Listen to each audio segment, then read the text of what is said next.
saludo especial a los radioescuchas. En verdad es un tema muy interesante el que has mencionado, el de los migrantes retornados. Justamente cuando estuve el año pasado en el Ecuador, tuve la oportunidad de participar en algunas reuniones allá con todos los grupos.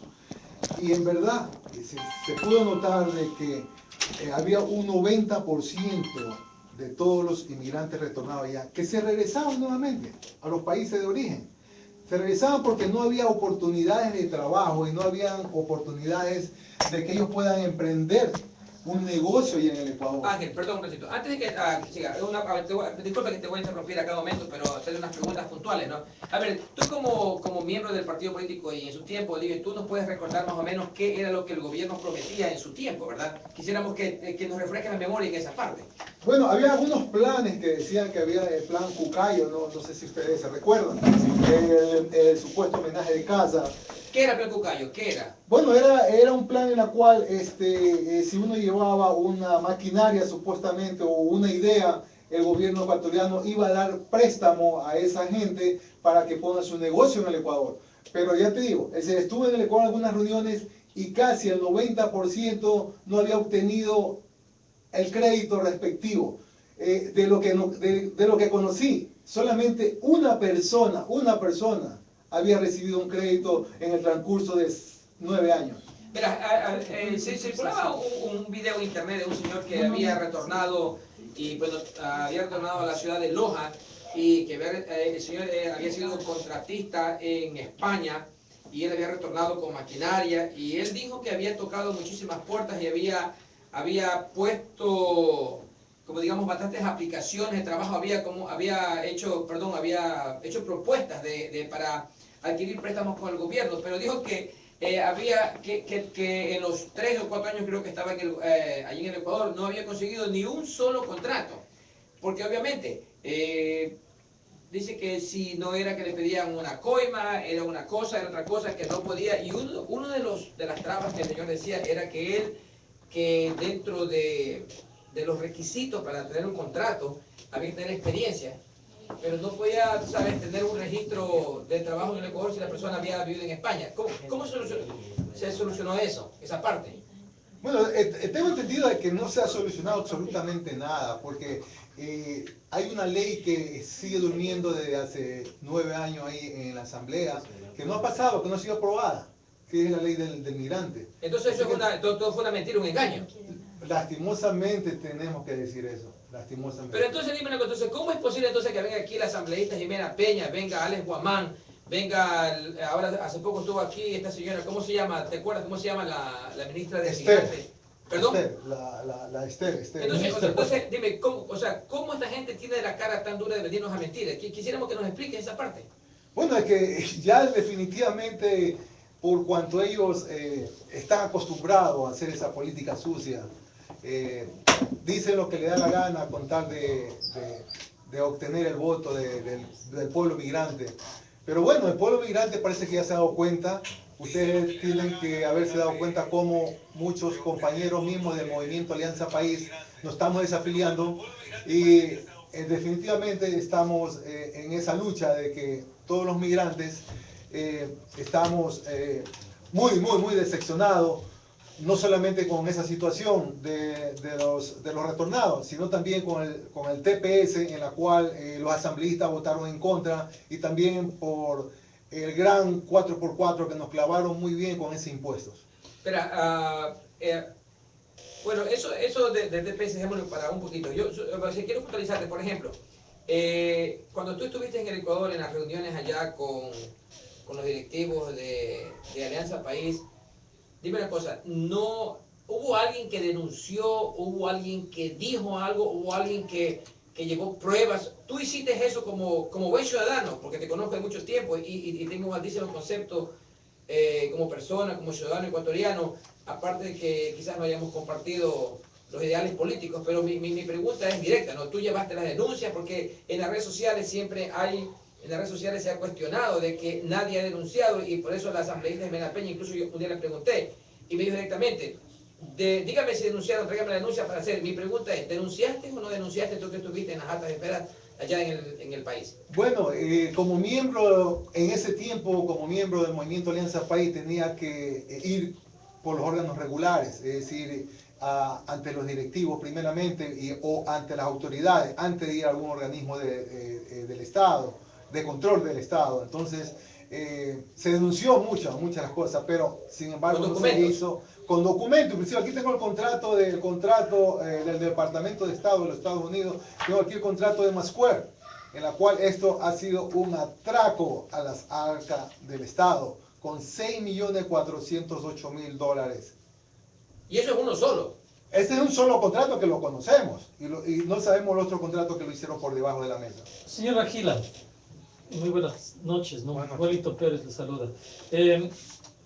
Sabemos de antemano que usted participó en una contienda electoral del partido Alianza País, ¿no? Sí, así ¿Cuál es. era ese? ¿Para qué usted se estaba postulando? Bueno, yo fui candidato a director del Movimiento Alianza País en los Estados Unidos. Solamente para los Estados Unidos. Solamente para los Estados Unidos porque había... Usted iba entonces con la señora Malú Jacome. ¿Sí? Así es, así es. Bueno, nosotros nos recordamos que por medio de ustedes mismos hubo muchas denuncias en Chicago que la maquinita de dar la certificación de que es parte de Alianza País comenzó a ser todo un problema, y creo que según sus propias declaraciones por eso perdió la oportunidad de ser el dirigente de acá, de los Estados Unidos, de Alianza País. ¿Será eso que le llama ahora a dar toda esta información? Bueno, primeramente déjeme decirle que en las elecciones todo fue un mamotreto. En verdad no hubo responsabilidad. Nos dimos cuenta después, cuando ya había pasado todo el proceso. Si bien ustedes recuerdan, dentro de las redes sociales se denunció de que las máquinas la estaban peleando los dos asambleístas por un lado. Por un lado la asambleísta Jimena Peña peleando con su máquina y por otro lado el asambleísta... ¿Perdón, qué tipo de máquina? La máquina que carnetizaban a los afiliados del Movimiento Alianza País. ¿Con qué intenciones? Es decir, nosotros a la final, quienes estábamos dentro del movimiento, pensamos que era con el ánimo de que poder carnetizar o afiliar más compañeros, más compatriotas al Movimiento Alianza País. Pero ya al final de las elecciones pudimos darnos cuenta de que todo era un ajuste que ellos estaban haciendo para tener todos sus afiliados a favor de los candidatos que tenía cada uno de los asambleístas. Es decir, que ellos empadronaron a sus primos, a sus hermanos, a sus compadres, a sus nietos, a sus sobrinos y todo. Ángel, una pregunta. ¿Pero qué dice el régimen orgánico de Alianza País al hablar de las elecciones internas? Porque entonces tú me estás diciendo que carnetizaron y tuvieron que pasar a elecciones, ¿o no? Sí. Se realizaron. Se realizaron las elecciones y en vista... ¿Y cuáles fueron los resultados? Bueno, pues los resultados es que ganaron quienes habían carnetizado, es decir, quienes tenían el control de las máquinas. O sea, en otras palabras, hicieron un fraude. Definitivamente hubo fraude, porque Dentro del movimiento, inclusive en las elecciones inclusive en el último momento ellos hicieron el gran voto electrónico. ¿Qué es eso? Nadie lo sabe, pero nadie lo sabe cómo lo funcionaron el voto electrónico. Pues lo hicieron a última hora el voto electrónico para favorecer al actual director del Movimiento Alianza País, al señor Chris Lamar. A ver, es de Estados Unidos y Canadá, ¿no? Sí, es de Estados Unidos. A ver, esa parte, perdón, Juanito, esa parte yo quisiera saber, mira, quiero que me aclares algo, porque, o sea, yo no entiendo, hasta aquí no entiendo, porque todo el tiempo, toda la vida se habla de honestidad, se habla, Alianza País, el presidente se pasa diciendo que todos somos honestos, que el pasado no volverá, que somos de manos limpias, y que todas esas cosas, y hablan de honestidad de los cuatro vientos. Pero tú pusiste en las redes sociales, si mal no recuerdo, una denuncia de que el padre del señor Cristóbal Lamar, o sea, el señor Cristóbal Lamar Toapanta, que es el papá del señor Cristóbal Lamar, presidente de Alianza País, USA y Canadá, el señor estaba enjuiciado y tenía boleta de captura en el Ecuador por haberse llevado 20 millones de Emprovit. Bueno, yo lo vi, y te digo una cosa, para corroborar lo tuyo, ¿sabes qué? Yo llamé a mi primo, que es abogado en el Ecuador, y hice que investigara todo el juicio, y en verdad, está en la página web del ministerio, o sea, es completamente legal el anuncio. Entonces, ¿cómo es posible que este señor, verdad, según tengo entendido, él fue asesor de una asambleísta, verdad? De la señora Linda Machuca. Sí, él fue asesor durante muchos años de la actual cónsul de Nueva York, la señora Linda Machuca.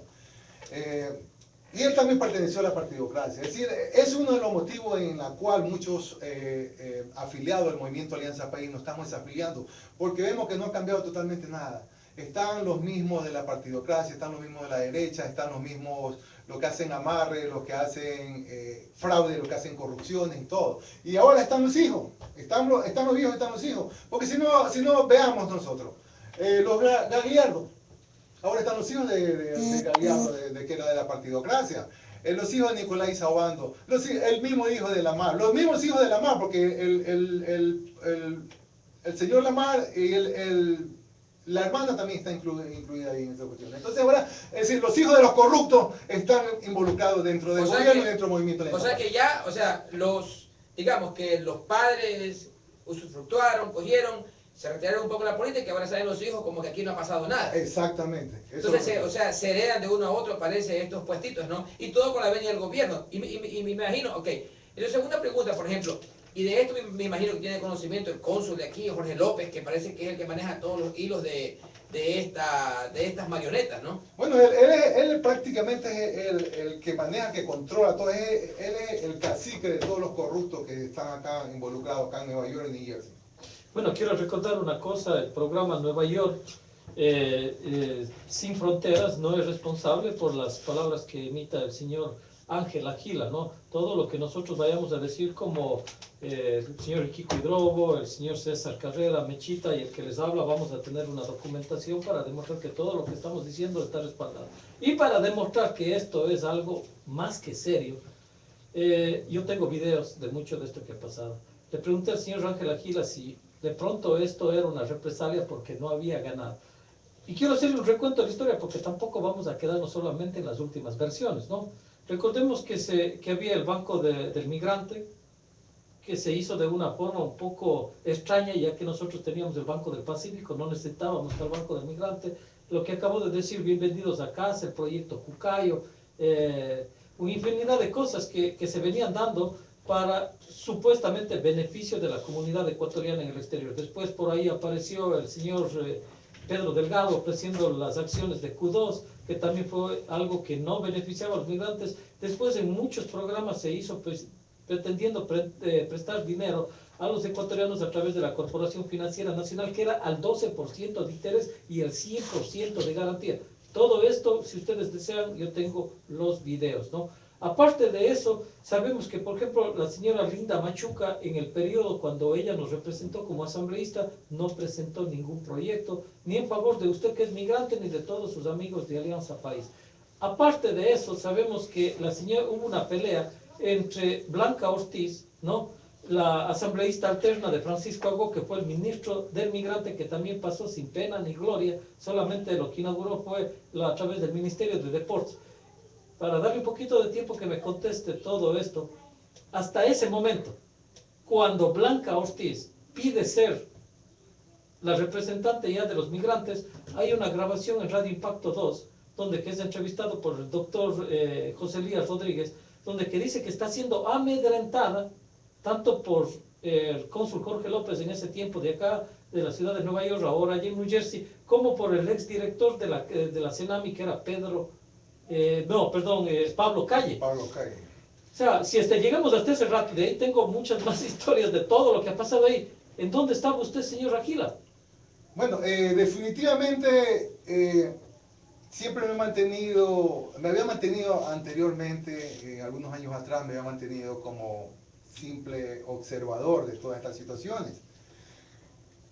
No tenía pruebas de muchas irregularidades, como por ejemplo la CENAMI, ¿no? Yo pertenecí a la comisión jurídica con algunos compañeros de la Casa Ecuatoriana cuando recién se inauguró. Entonces, ¿qué pasa? Que en el transcurso de ese tiempo cambiaron de directivos. No, espere, ahorita cuando usted explica eso, lo está explicando a medias.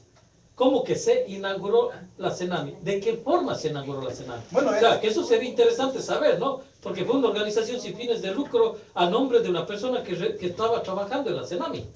Bueno, originalmente, yo digo porque estuve en la comisión jurídica, es decir, habían ahí algunos vacíos legales en la cual nos daba la oportunidad de que podamos hacer como una institución sin fines de lucro. No era la CENAMI, mucho ojo, era la Casa Ecuatoriana. Después le cambiaron el nombre de la CENAMI, porque después de la Casa Ecuatoriana pasó a Secretaría Nacional de Migrantes, a la CENAMI. Pero se mantenía con la misma inscripción que se hizo. Es que como justamente ahí, como le dije, es decir, de la Casa Ecuatoriana ya, como quien dice, todos los que estábamos en la Casa Ecuatoriana salimos y quedó la CENAMI, que quedó a cargo de este señor Pablo Calle y después de Danilo Rollero. Y justamente ahí es donde quienes más o menos conocemos el asunto, comenzamos a investigar algo de esto del Masquer, del caso Masquer, en la cual la esposa del señor Danilo Rollero, María del Carmen Garay, forma una compañía llamada Masquer y hacen un contrato por $6.408.000. $6.408.000 y recién ellos le dan al Departamento de Estado un desglose solamente de lo que han gastado, 1.900.000. Bueno, perdón, te quiero hablar por favor a los amigos radioescuchas que el señor Agila está probando aquí sus declaraciones. Me imagino que nos va a dejar estos documentos. Sí, aquí lo voy a dar. Documentos por si acaso si alguien tiene alguna duda o quiere pues verificar esta información, pues él tiene los documentos en la mano. Nosotros también estamos mirando que él tiene sus documentos en la mano y estamos dispuestos a proveerle copia pues de todos los documentos. Sí, Ángel, antes de que siga adelante con esta parte, me gustaría recordarle que antes de eso hubo el gran problema de los menajes de casa, donde que el señor Diego Muñoz fue llevado a corte por haber hecho un problema donde que los containers en el Ecuador se estaban quedando detenidos con mucha mercancía de cooperación. Es más, la misma señora Jimena Peña en alguna de sus intervenciones dijo que había tenido este problema. Pero según tengo entendido, y tengo el video donde que hacen las declaraciones de estas personas, el container fue llevado de una forma en la cual no debía haber entrado al Ecuador. Pero pero conocemos también que la casa de agencia de envío también del grupo Lamar en New Jersey también estuvo involucrado en el asunto. Estuvo también involucrado el esposo de la señora cónsul, Linda Machuca, el señor Julio Vera. Entonces, esto de aquí siempre ha apestado y siempre se le ha mencionado a las autoridades, tanto del Ecuador como a las autoridades de aquí. Usted sabe que si usted le pone una denuncia al señor López lo que coge y lo tira al tacho de basura. Bueno, eso me consta, por más de una vez tengo las declaraciones del señor cónsul Jorge López, donde que él manifiesta que eso está en investigación de la policía y por ende no quiere entorpecer eso, pero ya, ¿se entorpecieron ellos o entorpecieron a la policía? Porque hasta el día de hoy no aparece absolutamente nada. E inclusive, cuando vino la ex ministra del migrante, también se acuerda, era la ministra Lorena Escudero. Ahí justamente estuvimos nosotros, Radio Latino 2, pasando este programa en vivo y tengo la grabación donde que se le pregunta a la señora Berta Hidrobo, que creo que es prima de Kiko Hidrobo. No es prima. Yo digo prima de cariño. Oh, prima de cariño, ok, después es socios. Bueno, pero prima, ¿no? Entonces, así es que se le pregunta porque en alguna ocasión ya ella había manifestado que hay una gran cantidad de quejas, pero la salida era simple. Como son quejas, no se pueden hacer un juicio sobre eso y se tenía que llevar al Ecuador, pero en el Ecuador estaba toda la mercancía. Pero bien, vamos a tomar un pequeño corte y para todas las personas que tengan preguntas, por favor, ahí tenemos el número de teléfono 347-531-0072. Vamos a tener de esta semana en adelante también invitados calientes.